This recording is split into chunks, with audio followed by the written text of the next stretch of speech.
By the way, when they say power should shift to the north, the average Fulani man believes that power should shift to the Fulani. But they use the narrative not as a deceptive inclusivity to pretend that they include the rest of the north, when in truth, it is all about the Fulani dominance in the north. But I still remember his choice of words that if power does not shift to the north, the dogs and the baboons will be soaked in blood. You know, Nigerians were very good at forgetting things. Now, let's not quickly forget how Tinubu came into power. Tinubu came with a sense of entitlement that it's the turn of the Yorubas. And if it is the turn of the Yorubas, it is the turn of Tinubu himself, because for some reason, he represents the Yorubas. Okay. Now, in order to do that, he had to navigate through the clouds of religion and tribe. He is a Muslim from the southwest. Now, whether we like to believe it or not, the only Muslims the North recognize as true Muslims are Muslims from the North. Any other Muslims, whether you are Yoruba Muslim, Igbo Muslims, Middle Belt Muslims, even the Hausa Muslims are regarded as second-class Muslims, and by virtue of that, they are second-class citizens. In fact, the only reason why we are even talking about non-Muslims presidency is because of how God made Jonathan to become president. Otherwise, it would be a mere mirage for a Christian to ever become president in this country. But then, let's not rush, let's not jump the gun. Let's create a preamble and then build on those preambles so that we can actually see what is going on. You see, Tinubu knew he had to cut across the barrier of religion and tribe. He didn't have a problem with tribe because the tribalism in the southwest can easily be switched on. When he bring our local, that one took care of the southwest. But how will he penetrate the religious barrier in the north? He had to pick another Muslim. But if he picks another Muslim, how is he going to pacify Christians in Nigeria? Don't forget, the population of Christians are more than the population of Muslims in Nigeria. Most Muslims in the north will want to disagree, but Christians are more in population in Nigeria than the Muslims in Nigeria. But they would want to disagree. So, but that's not the essence of this video. So the whole idea of saying that now the only reason why Tinubu was able to cut through the Christian community in Nigeria was because in the first place, we don't even have a realistic Christian community in Nigeria. Yes, I said it. We don't have a realistic Christian population in Nigeria. That was why when they brought fake bishops to pretend that they've endorsed Tinubu, what were the real bishops, or what did the real bishops do? Nothing. The so-called men of God, they are the GOs, and what they said, nothing. They pretended they didn't see that a man desecrated Christianity in Nigeria by bringing touts and charlatans and Obioma Pachpach to adorn robes of priests, and pretended that during his nomination, or his choice of APC candidacy, bishops and top-ranking Christian members, endorsed him. Nothing happened. While they were doing that, because Christianity in Nigeria, the community of Christians in Nigeria are the most docile. We know it's bad, but we can't say anything. Very docile, because we have most of the people that are, particularly Pentecostalism, that are in charge of churches, they are mindful of what they say so that it doesn't affect their business empires. Their business empires. Okay. Now, eventually the elections came. He is sworn in. He's now the president. Okay. To an average Muslim man that had always wanted Nigeria to become an Islamic state, this perhaps would be an opportunity. After Tinubu, it finally comes to Shetima, who is a true Muslim, and forget all the comments he said that he's not an extremist. Now, this is an opportunity for Nigeria to become a truly Islamic state. Now, one thing that the northern cabal didn't, perhaps they knew, but they didn't believe it's going to be like that, is the fact that the only religion the Yoruba man understands is tribe. It's never Muslim or Christianity. I don't think any Yoruba man takes Christianity or Islam that serious as the North. The North truly, you know, the culture of the North is religion. Even the Hausa man, his culture and tradition has been stolen away and replaced by religion, by Islam. So most of them see Islam as a way of life. When they say total submission, it is actually practiced here in the North. That's why they will do everything, even if it means to pay the ultimate price or take the ultimate price. They will do anything to protect the religion. Without the religion, the North, the core North, has no identity. Identity, according to... Anyway, has no identity. Okay. Now, let me use it in the language that you understand. They can't look Tinubu to one corner eye, one corner eye. Can't they see, say, this man is not doing what we expect for an Islamic country to begin to look like. Well, we have silenced the Christians. We can virtually do everything that we want to do, but this man is not. This is why we voted the Muslim ticket. This is not what we expect. You forget that an average Yoruba man, his religion is his tribe. Now, Tinubu came in, and first and foremost, I understand that DSS, he's trying to, he has already brought in the third deputy director, who is a Yoruba man. Our military,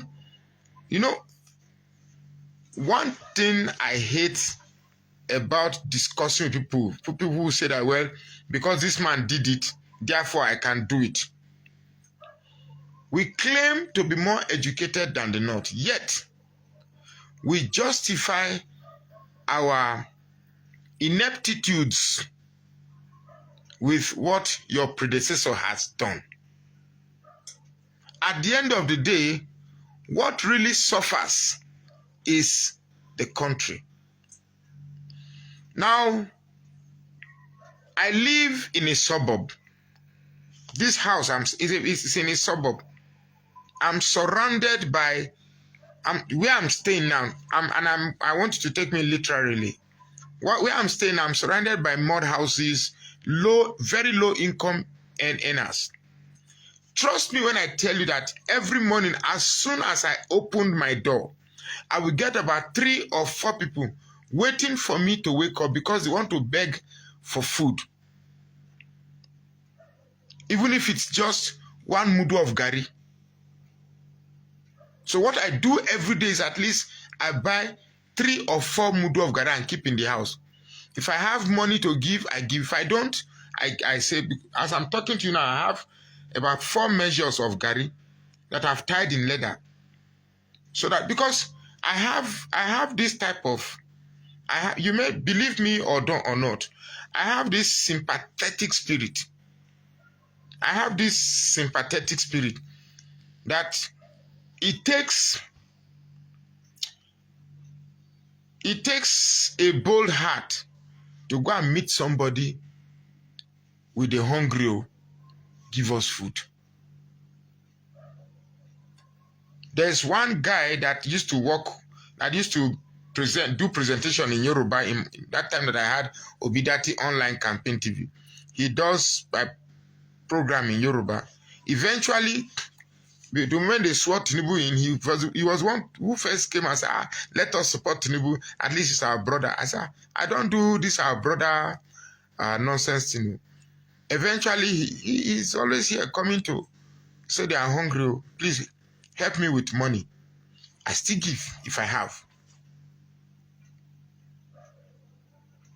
So now Tinubu is somehow Yorubanizing, if there's a word like that, Yorubanizing his administration. And trust me, the North will be quick to notice it. Now, this tax reform, I see some Southerners celebrating it. And I see the Northerners fighting against it.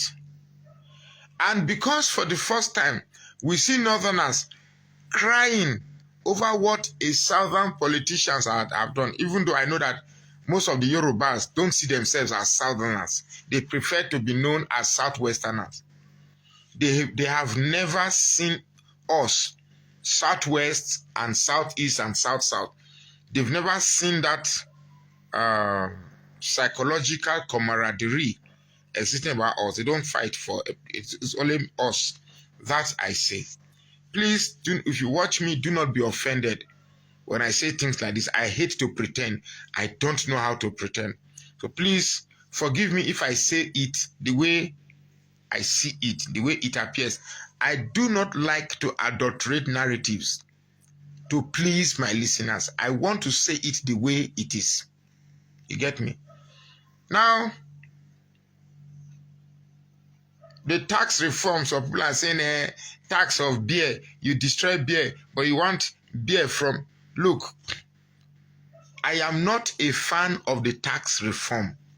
The tax reform and the attendant debate or argument of the eligibility of the tax reform they're all distractions. They're all pure distractions. What I strong, if not that Tinubu came into governance the way he did, and somebody who believed that the only way you can get to power is by grabbing, snatching, and running away, which suggests that you have to be corrupt or you cannot follow due process to achieve something, or the end justifies the means. Such a person can never be my idol. For once, I've said it over. I've never liked him. I don't like him. And I think it's my prerogative to like someone. I don't like him at all. I have zero tolerance for people with shady character. I do not surround myself with people of criminal texture. I don't. If I have money, I have. If I don't have, I don't have. The worst I would do is to meet somebody and say, Bobs, I no get money, you fit help me at the hungry wafa. Things hard wafa. But I will not allow my economic challenges to put an idea in me to resort to criminalities. I don't do that. So for some people who think that criminalizing the pathways of becoming president or criminalizing the pathways of winning political election is politics, you describe everything as politics. No, politics is not the criminalization of the process. Politics an election is a way agreed by contestants to choose the best from us, or to choose what the people want. The moment a system overrides the will of the people, then we are precipitating a pathway to anarchy. How do you explain in the last election, there was an old woman who could barely walk. She sat down and said, "My son, come. I won't vote. See my voter's card. I don't know where I could go vote." I said, "Madam, because of you, I'll take you to go and vote." I put her in my car and drove her to her polling unit. And her polling unit was one very remote place that I had to jump rocks and all that. And I took her there. She voted. Then after all the exercise, all the period that people stayed in the sun, some even stayed up till late in the night, suffering. For me, we cook some food, rice and beans. Because our polling unit is somewhere far away from where we formerly stayed in Jos. We had to go there and waited and vote. Only for some people to now use a pen and decide who to give what number and declare based on the fake numbers who won election. That is not a country that is prepared to progress. And if you are part of a population that say, okay, because this man is my brother and has succeeded in manipulating a system that resulted in Yorubas producing a president, if that is the way your mind thinks, or if that is the way your mind think, then I think we have a long way to go in building a nation. We have a very, very long way to go. I am not taken in by tribalism. Trust me, if an honorable man becomes a president and has nothing to offer, I will be the first person to go out and say, this man is a failure. And if there's anything I like about the Igbos, this is what I like about them. They don't, some people say, Igbos do tribalism. Yes, tribalism exists everywhere. But that of the Southwest is on another level. And the fact that you cannot know that this tribalism is backwardness. For me, people who engage in tribalism is pure tribal or ethnic inferiority. It's just inferiority complex. Period. Nothing more. You believe it's not, if it's not your tribesman, then you don't have a president. This is one of the reasons why the Southwest worked assiduously against Jonathan, making sure that Jonathan never succeeded. Bringing out news that one of the reasons why I've never supported Sowore, I will never support Sowore. Let him do anything. Because Sowore's, what's that, his blog, Sahara Reporters, was one of the foremost instruments used to paint Goodluck Jonathan bad. There was one of my friends who we graduated together. He was so believed that Jonathan is corrupt. If you believed, I heard even now they're still making the narrative that Goodluck Jonathan, when corruption got to his when corruption got to its unprecedented high. Up till now, you're still selling that narrative.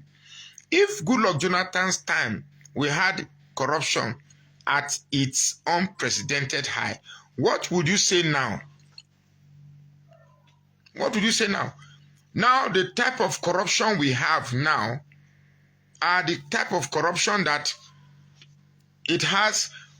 The type of corruption we have now is corruption that has been